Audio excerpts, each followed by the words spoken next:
back to the Retail Diary, the unscripted behind the scene of DIY and the everyday reality of being a retail strategy partner. I'm glad to find you back here with me. You can see that Mushu decided to join for this podcast. He will be quite sleepy no more, so we can crack on our different topic. So today I would like to talk about a topic that is really deep, let's say, in the supplier organization, and is something that I see quite often.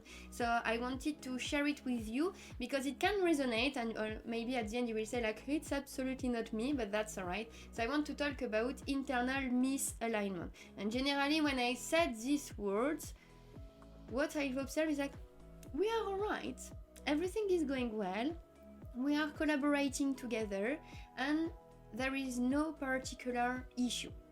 Fine. And like when I start to dig a bit more in the different topics, sometimes I've observed that the reality is a bit different. So I want to share some signal with you today, like that you can have a think if it's actual inside your organization or not. So, as I said as an introduction, when I heard a lot of managing director or commercial director, sales director, the first thing is like, oh yeah, we are collaborating together, everything's going well, but if we go back to why they contact me, it's because they don't reach the ambition that they want. So that's why it's very interesting to understand the roots all the time in order to set up the root and to make sure that then the system is working properly. So generally the team is quite solid. There is different kind of personality in the team, which is super important because you cannot have all the same personality in the same team because it will not work, and especially for the difference between a buyer and a commercial person, like you need very different skill. So it's very important that you have a complementarity of skill and personality inside your own organization. Something that I've observed quite often in the suppliers organization is the team are there since a very long time, which is quite different because on the retail side generally you need to move of category as a buyer every 3 to 5 years. That is a general things is like there is exception as always, but generally buyers are changing categories, so it can happen that your current buyers did 3 or 4 different categories before, because buyers need to be very strong in terms of commercial and suppliers are more strong in terms of technical, market specification, etc. So that's a gap that it's existing, we just need to acknowledge it, and after everything is working. So the first symptom that I want to share here is the growth. So generally teams agree on the growth, like the perspective where the company wants to go. So for example it will be like, we want to grow for 5 million for this year, or like 10, like on the next couple of years. It really depends on the ambition of the categories and the supplier. But what I've observed, it's nobody own this result inside the organization. So I mean the managing director will set up and agree on this ambition, which is amazing, but in same time, sometime inside nobody know exactly what to do to reach this ambition. So having goals, it's amazing, and like I love having goals, like I've discussed a lot on the previous podcast, especially on this end of year 25, the goals preparation, etc., because I love that. But all the time that I'm setting up goals, I'm setting up an action plan, routine, to make sure it's integrating in my routine to reach my target. Because without that, you cannot actually reach your ambition. And I'm today alone in my company, so it means that everything is on me. So I'm feeling responsible because if I'm not doing it, it will not happen, obviously. But in a company, when you have several persons to manage, like if it's not clear of who is doing what and how and when, you may end up with not reaching the goal, and at the end of this year you will say the market is slow, as always. So here you need to actually, when you're setting up an ambition, to make things clear of who is doing what. And I think, like, on this part, if we keep going in this direction, what I've observed is to reach a very ambitious target with retail, you need to fix all the system. So it will be end to end, so it can be sourcing or production operation until the end, the delivery, logistics, etc. So that is something really important, and I think when you are doing this kind of ambition, you need to set up who is doing what and how it's translated into the daily action. So it can be, for example, that your buyers need to do more sourcing operation or more cost breakdown operation, and maybe your sellers, so commercial, need to start prioritizing the account in order to deliver on some specific account, or opening new account if you're already limited in terms of number of clients. So, and it will be the fact that your logistic needs to start to work on the transport cost and propose different alternatives in order to match the retailer's expectation. So the key things here is, don't say inside your organization the ambition is 5 to 10 million on the next couple or in the next 3 years. No, that's not possible. That is just the result. So you need actually to integrate each department and link each department on this ambition with specific tasks that are linked to their perimeters in order to achieve this goal. And that make me keep going on the point number 2, is the priority needs to be clear inside the different departments and services of your organization. Because, for example, if the sales are saying like, okay, right now let's work with, I don't know, OB, that's the priority. And if your supply chain person was looking at how to deliver the UK, that's not working. So like, this person will actually burn resources on a priority that will be different, and at the end it will just clash inside your organization. Same if, for example, you say like, we will open an account with Monsieur Bricolage on this category of product, and your buyer is actually doing sourcing on a different category of product, that's not working. So you need always to communicate the priority. And priority can change, and that's okay. The only big things here is to make sure that everybody is aligned on the same priority at the right moment. My third point is something that I heard quite often from key account manager is, I don't understand it, but it's like that. Like, you cannot think like that. In my mind, it's important that you understand, even if you're a key account manager, the roots of the supply chain and the roots of the buying. If you cannot do that because you have no time, you don't have the skill, it's happened, you need to bring this person with you during your retail discussion. Because if you don't do that, you will understand just half of the discussion that you have with your retail buyers, and that will bring you nowhere. So it's really important that this sentence, I don't understand it, but it's like that, is going out of your vocabulary, let's say, and out of your mindset as well, because the retail buyers is trained to answer on different topics, logistics, sometimes quality, sometimes ethical, sometimes technical as well. There are always support with the team, sure, but at least this person, these retail buyers, need to be able to understand the situation and understand how it's impacting their categories. You need the same. You need to understand as well, because the I don't understand, and it's always been like that, that will not help you to understand the impact on your category, on your retail discussion and negotiation. But your buyers know.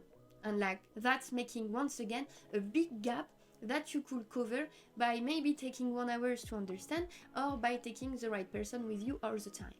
Another symptom of misalignment that I've observed more and more is the decision is always taken by the managing director at the end.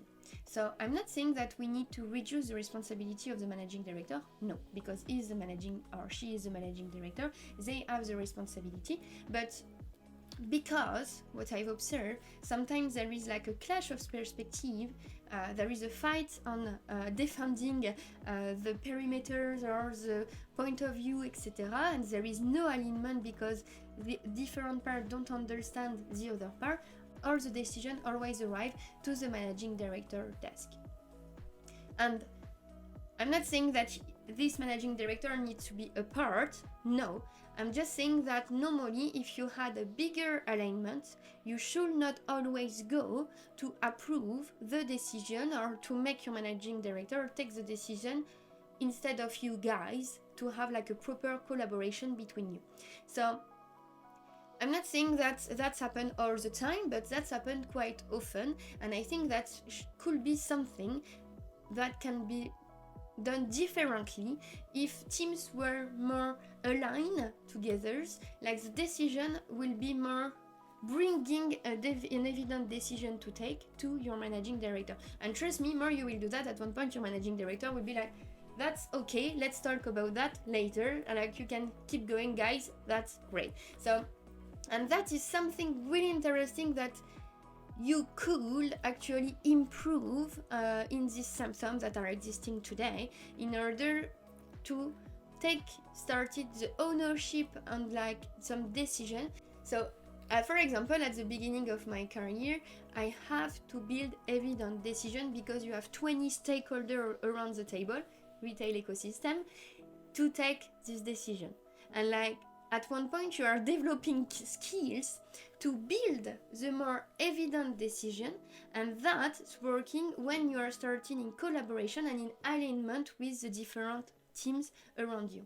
So try that, and especially if you have this symptom of misalignment, that is always the managing director that need to be like, chuk, I'm taking the decision.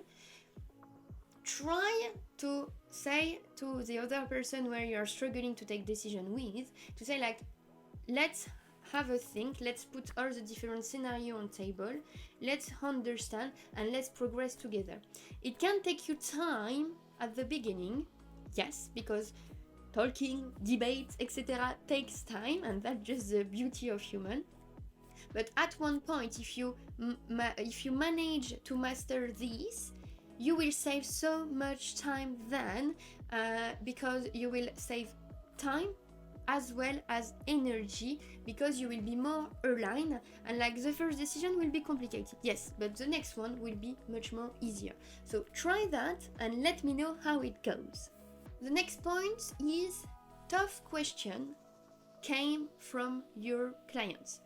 And that's something really interesting, because you cannot make sure, you are not Madame Irma, as I like to say, you cannot make sure that you have the answer to all of the questions that are coming.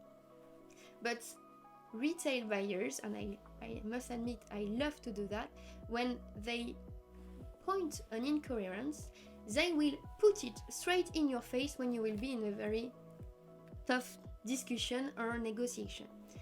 And that is breaking a bit of credibility, and especially you, when you're in front of that in the discussion with your buyers, you're like, oh, like I could have solved that before, etc. So that's the same term. If the tough question come from your clients, there is a misalignment inside, because it should not be so many tough questions. These points bring me to the next point, which is the key account manager carries the entire complexity of retail. And that's something that I've observed and I've discussed with a lot of different key account managers, because they are the one in charge of this retail discussion on so many other topics. So like, that's something, a very big symptom of misalignment, because one person cannot carry a team game.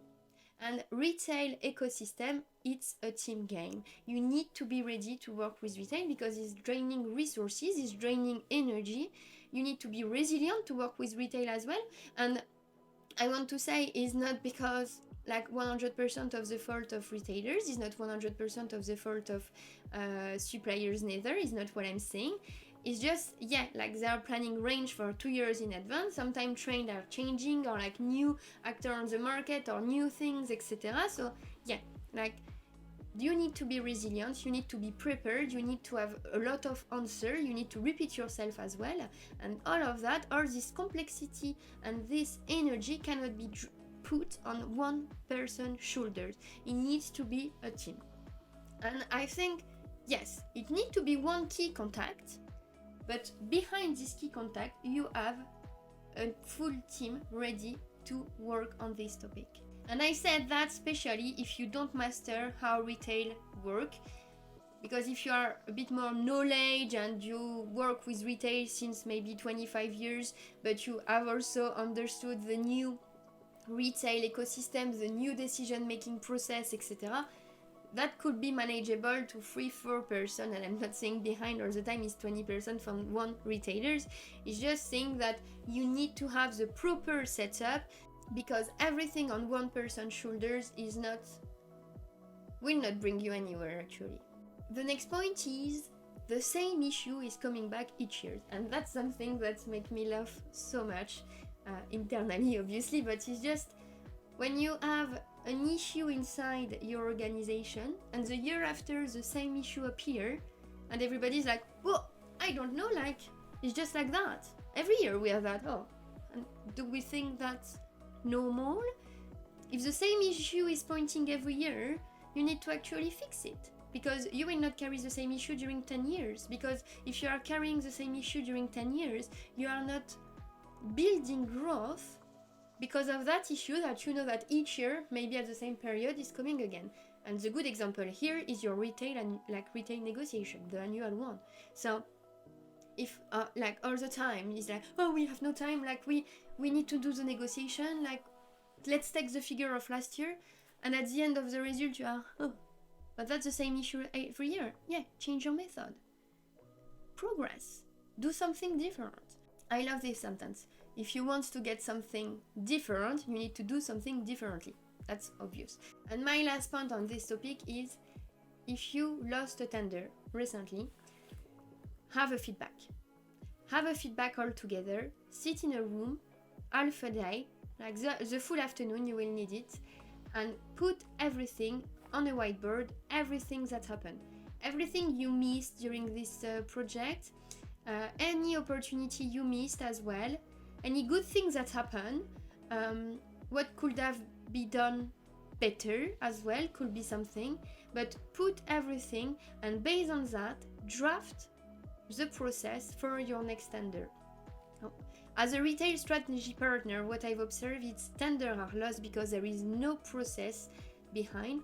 There is improvisation. The tender arrive and we are just, okay, there is tenders, guys, from tomorrow, that's the priority. No. You can anticipate tenders by just giving a call to your buyer, and that will save a lot of energy and time and resources as well.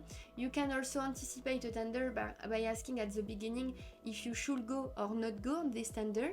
So yeah, tender, it's a system and is really draining your resource, is draining your energy, is draining your P&L, because if you calculate at the end the number of time from your different person in your team spending on tender, that's draining your P&L. So have a think about that by having this feedback session on tender. Also, you can do it on your last negotiation with your key strategic retailers, because this collective intelligence will bring you so many information, and it will be one of your big assets, and you will see your team will feel more aligned than after this exercise. I'm not saying that it's an easy exercise. It will some tension will appear, you will see, but that's okay, because it's better that tension comes out and bring you like new perspective, new process, new way of working, for giving you more chance on your next tender. I hope all of this helped you today. In any case, thanks in advance for liking this post, for supporting my job. Just subscribe, and also on the channel, like that you make sure that you don't miss any notification. Also check on YouTube, because I'm developing quite a lot my YouTube today, and you will see there is so many amazing information that can help you. So thank you for your time, and I see you soon. Cheers!